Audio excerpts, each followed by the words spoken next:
Fire Emblem is one of my favorite video game series ever, and is in serious contention for number 1 on that list.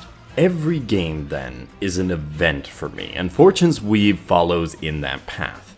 What started off, though, to me as just an attempt to replicate Three Houses' success has led to those assumptions being challenged and a new formula emerging.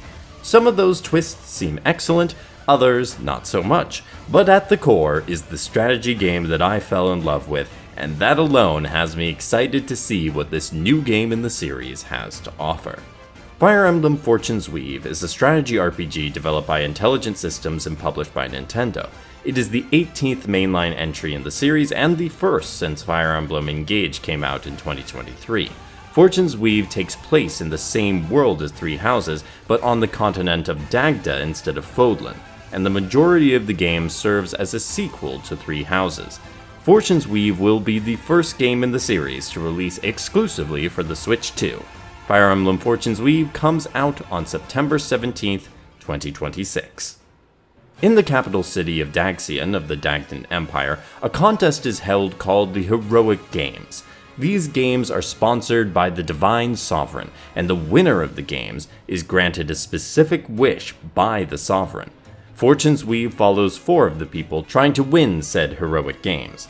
Kai, a young boy from a village looking to free his father. Dietrich, a swordsman from Fodlan looking for the strongest opponents. Theodora, a queen looking to realize her homeland's dream. And Leda, whose one goal is revenge. Each leader has some followers working with them, and you can choose whose path to follow to fight and hopefully win the Heroic Games. That's one part of Fortune Weave's plot. The other part is for you and your customized avatar default name Eshmel. 5 years after the Heroic Games take place, the world is facing devastation and destruction at the hands of the demon god Balor. Eshmel needs to fight against Balor with everything they have, and that can include the 4 other protagonists and their teams, but only if you go back to Engage and help them reach that point. You will work with the goddess of fate Fortuna to go back and help prepare everyone for the coming apocalypse.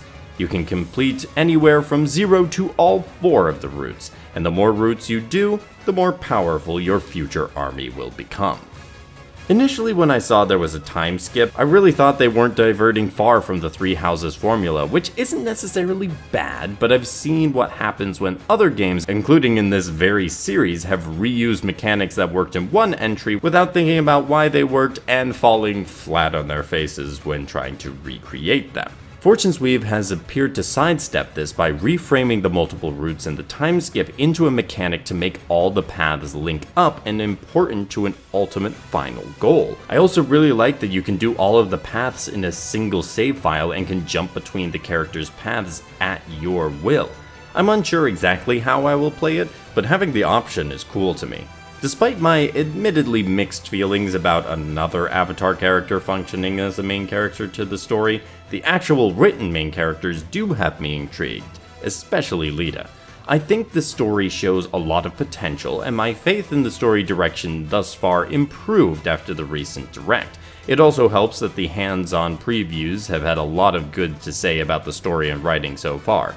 It does seem the game draws a decent amount from Three Houses, but I wouldn't say based on first impression that you have to play Three Houses to understand and enjoy Fortune's Weave. I do, however, suspect that you will get more out of it if you have played Three Houses. As many of you likely know, though, I am a sucker for characters and character writing. The cast thus far looks like a lot of fun. I love their designs, and I have seen intriguing character relationships and dynamics on display as well, even in the limited footage that we have to see. I'm very fond of Fire Emblem character writing specifically, and I'm always ready to see what characters surprise me and stand out in the supports and in battle.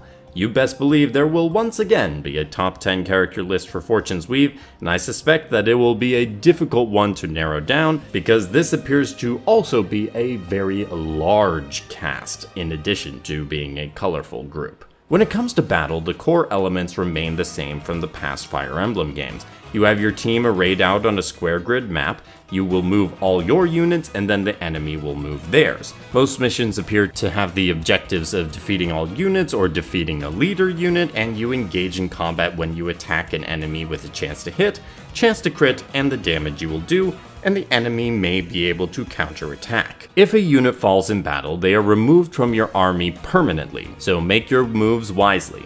Fortune's Weave does retain the turn wheel mechanic to turn back time if things don't go well though, so death is only as inevitable as you accept it to be.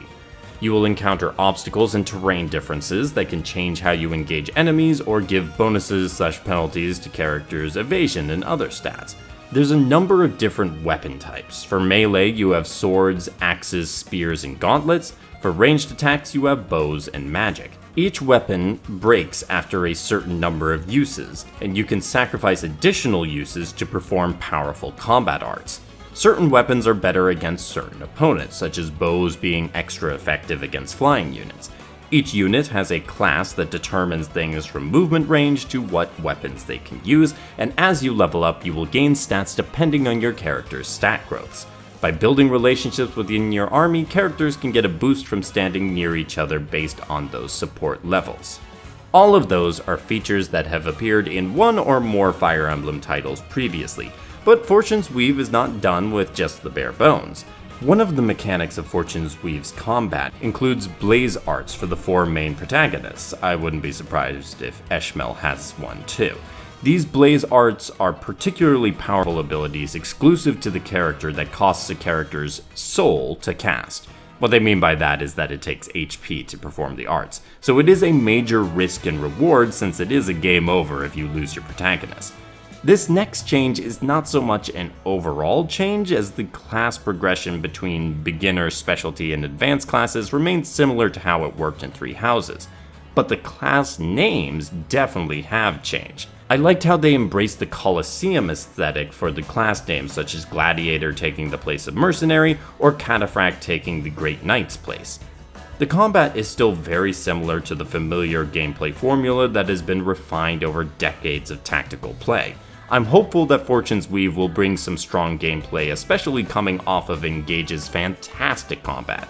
The one area I do have concerns about is regarding map design, as it looks like much of the game's biggest battles will occur within the arena in Daxian. They've shown a lot of differences for terrain within the arena, and it fits historically that they are able to transform the land within battles as many older civilizations in the real world did the same, but it is still restrictive to exactly what kind of levels they can design. I'll reserve my final judgment for after I have played the game, but that is what I am seeing thus far. What I can say deviates far more from the traditional Fire Emblem formula is the out-of-battle gameplay, both in the calendar system, which isn't even that similar to Three Houses' calendar, and then the world map, which has a lot of differences from other traversable map games such as Gaiden or Sacred Stones. For the calendar, you have a specific number of turns before the next big story mission that you need to be prepared for, and each thing you choose to do takes turns. It is unclear on how restrictive the time will be on what you can accomplish, but I suspect it will be generous given the past design in games like Three Houses. In the city of Daxian, you can train up skills at the arena, you can spectate matches, which is a cool inclusion even if it doesn't give much of a boost gameplay-wise. You can do shopping, volunteer for temple service to get blessings, take certification exams for class changes, complete side quests, recruit allies, hang out with characters, and even rest and automate improvements. That automation is likely going to be quite useful as you're going through a section for potentially the 4th time. As you can see, that's plenty of stuff, and then we come to everything beyond the capital. There are additional stores you can purchase specific items from in the towns, brigands to fight against. Some of the quests you get from the city require you to leave the city to complete, and then there are the dungeons. Like in Gaiden or Shadows of Valentia, you can explore these dungeons finding treasure and materials. Unlike those games though, if you encounter an enemy, you go into not the strategic combat, but actual standard RPG turn-based combat called clashes. This is the part of the game I'm really uncertain about, because if it is well executed, it's still just a little side part, and if it is not well executed, it could be tedious. It's certainly a novel inclusion though, so I'm interested in seeing it in action. Like the Blaze Arts, the leaders also have specific skills on the world map that they can use, which offer even more of a distinct feeling when playing between the paths. In some ways, it reminds me of the path actions of Octopath. Not sure if anyone else got that feeling. Presentation-wise, Fortune's Weave is certainly taking advantage of being the first Switch 2 exclusive Fire Emblem and the additional graphical quality and capabilities of the system. For me, the main standout feature is the character designs, which are absolutely fantastic. Three Houses also had good character designs, but the pre-time skip ones were limited by the school uniform requirement. Fortune's Weave has no such limitations and uses that freedom to create very distinctive and attractive designs across the board.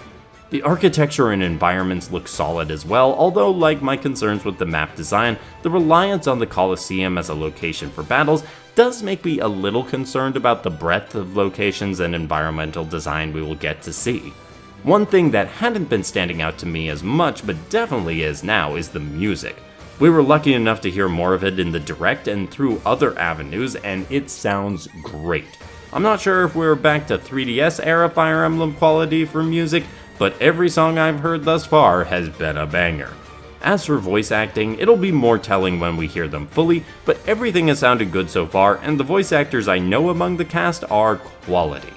Fire Emblem Fortune's Weave looks gorgeous, and I'm hoping it will be a smooth playing experience as well, which has historically been true. But you never know when you've got the first game on a new console for a developer. At least things look and sound pretty thus far. Fire Emblem Fortune's Weave has me excited to dive back into the tactics and world of Fire Emblem. Returning to the same world as Three Houses was a move that made me initially worried because it had hints of complacency in the choice, but my fears have been alleviated now that I've seen more of the vision of how Fortune's Weave will stand as a distinct game from Three Houses. Now I can just bask in the excitement of waiting until I can play the next entry in the series. Well, as long as I don't think about the $80 price tag that I will be avoiding at all costs while hoping to still get a physical copy. What do you all think of Fire Emblem Fortune's Weave from what we've seen so far? Let me know in the comments, leave this video a like, and subscribe to keep up with the channel and all things Fire Emblem/RPG. Thank you for watching. Have a great day, and happy gaming.